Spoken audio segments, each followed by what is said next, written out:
City. Now I'm gonna be real and honest with y'all. Tonight was not the best night offensively, right? We were able to get over on them a bit. The Heat are kind of down and out, and we didn't look too much better, but we got off that 3 game slide, right? Uh, Hawks win 98 to 86, moved to 27 and 31. Heater a full game behind us at 26 and 30. So we move up to the 8 spot, if I'm not mistaken, right now. I don't have standings in front of me, but it was a good win. It was a good win. We've been on a 3 game slide right now. We gotta get the push back to 500. Um, kind of stories of the game. Trey was able to control the game. He played 38 minutes. If you just look at box score, 38 minutes, 11 points, 14 assists, you're like, good God. He didn't, really go off like he has been. But if you look at it, the last 3 games, he scored 35 plus and lost all 3 of them, right? This is the Trey we needed tonight. Someone who's controlling the game. The ball was out of his hands. Terrace Mann gave you some off the bench. Karis LeVert gave you some off the bench. Niang was able to get into double figures. Gouye was able to really roam the paint, building into a serviceable big man. Clint, right up under 20 minutes tonight, he was able to get the boards. He didn't get into double figures. Um, on that Big O, he 17 and 9. That's a you can't ask for much more. But the real star of the game, right? 10 points, 11 rebounds, 7 steals. Dyson Daniels.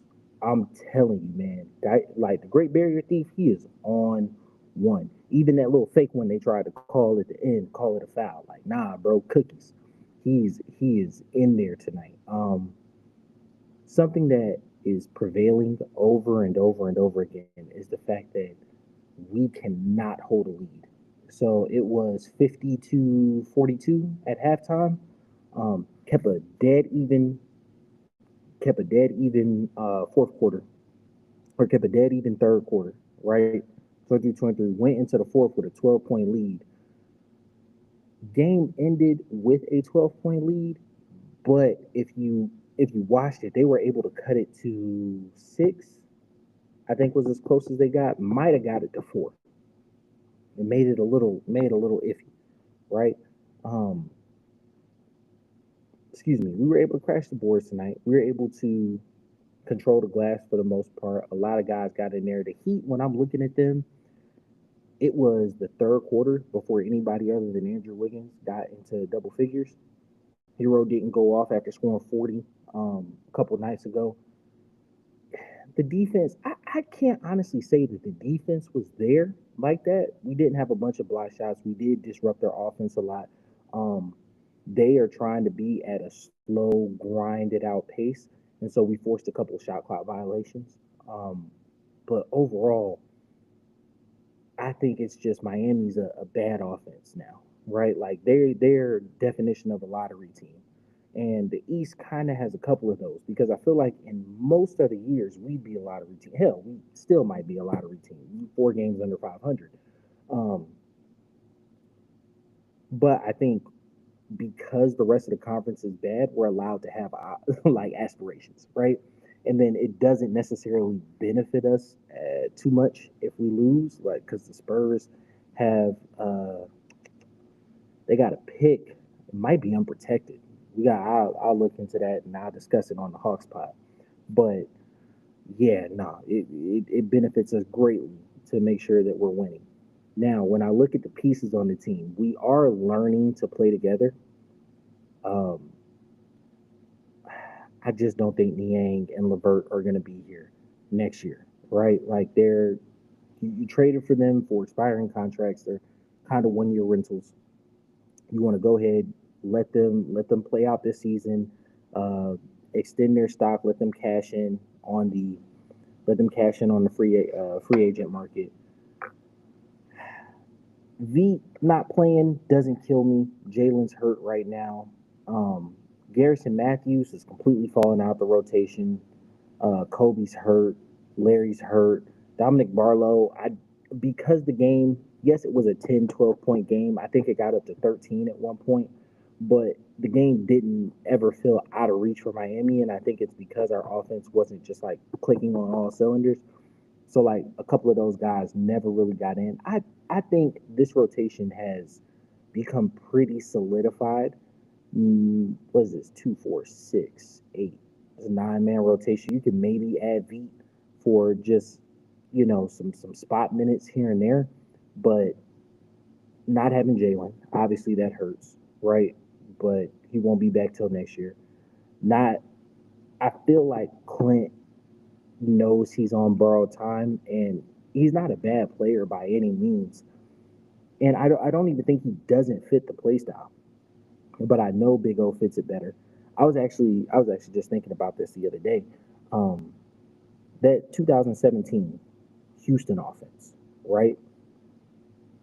Clint was really only asked to like rim protect, catch lobs, rim run.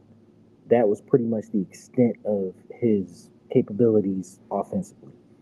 He has actually added a whole bunch more layers, or shown that he has a bunch more layers to his game playing with the Hawks. Like he'll left bump go over right shoulder.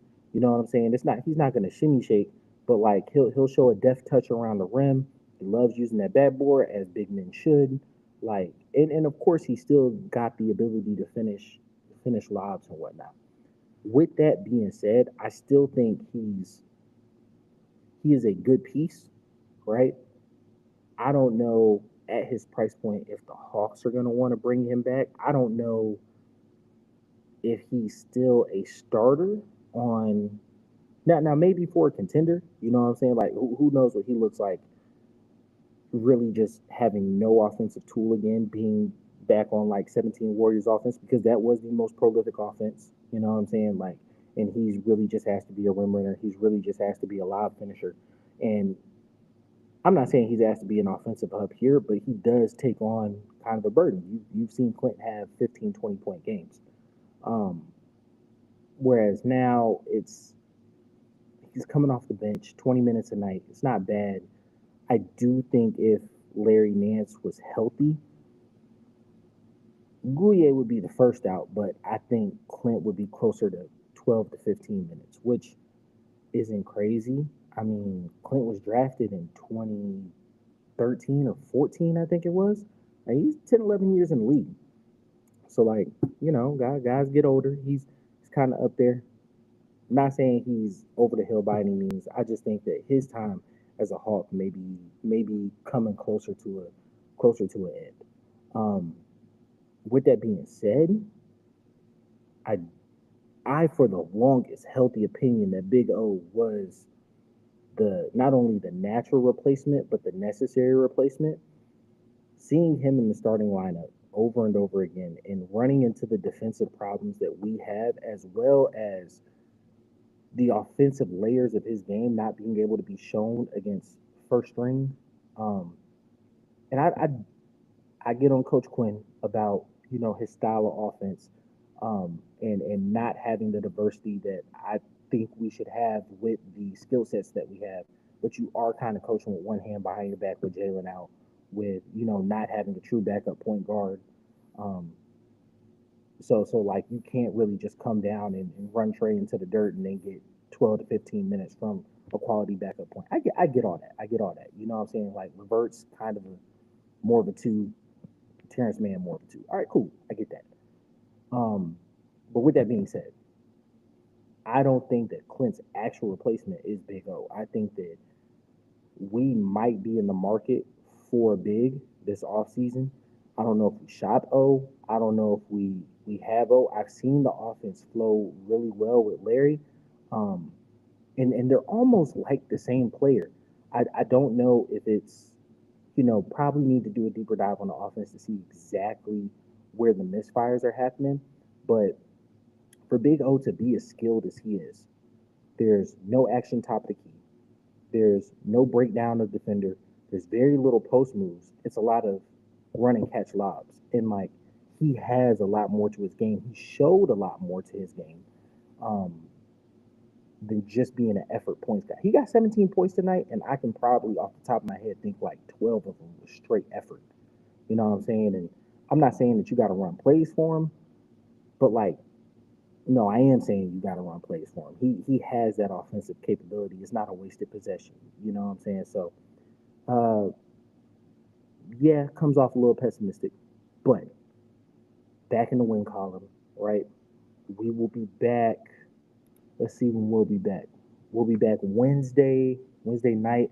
Another one against the Heat down in Miami. So it's been your boy Q City. Please tune in tomorrow. We are doing award show for the season. We are back. Took a nice little hiatus after the season. Let's rock in. We're gonna go after All Star break all the way through the Hawks. We've got a bunch of draft content coming up. It's been your boy Q City. I'm out. Peace.